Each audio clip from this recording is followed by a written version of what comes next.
Bounce House Rescue by McCullough. From the Fireman Brian series. One day on the beach, Tyler Johnson blows up an inflatable bounce house. Jacob James wants to play in it and bounce around in it. Tyler Johnson told Jacob no because the bounce house needs to be secure first. Rose Johnson was listening, but Jacob ignored Tyler. Jacob was having fun bouncing in the bounce house. Rose didn't want to.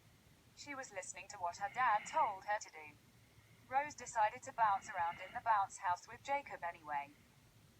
Then, the wind started to blow the bounce house into the ocean. The bounce house was floating away in the ocean. Jacob and Rose were screaming for help. On the beach, Tyler saw that the bounce house was floating away in the ocean, and Tyler heard Rose and Jacob screaming for help. Taylor decided to call Ocean Rescue. The Ocean Rescue team showed up. At the Ocean Rescue Center lookout tower, Dan Davis was looking for the bounce house through his binoculars. The bounce house was heading north-northwest. On the ocean, Fireman Brian was riding in the rescue jet ski. Firefighter Kelly Green and Fireman Justin Lewis were in the lifeboat. As the bounce house was floating away in the ocean, a seagull poked a hole in the bounce house, causing the bounce house to inflate. Luckily, help was on the way to save Rose and Jacob. Fireman Brian rescued Jacob on the rescue jet ski, and firefighter Kelly Green rescued Rose on the lifeboat.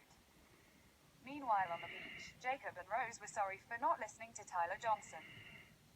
Tyler is going to have to fix the hole in the bounce house and blow it up all over again thanks to Jacob. Fireman Brian tells Rose and Jacob that safety always comes first. 1 hour later, the bounce house was ready, and the bounce house was secure to the beach sand. All the children take off their shoes and bounce around in the bounce house. All the children were having fun bouncing around in the bounce house. The end.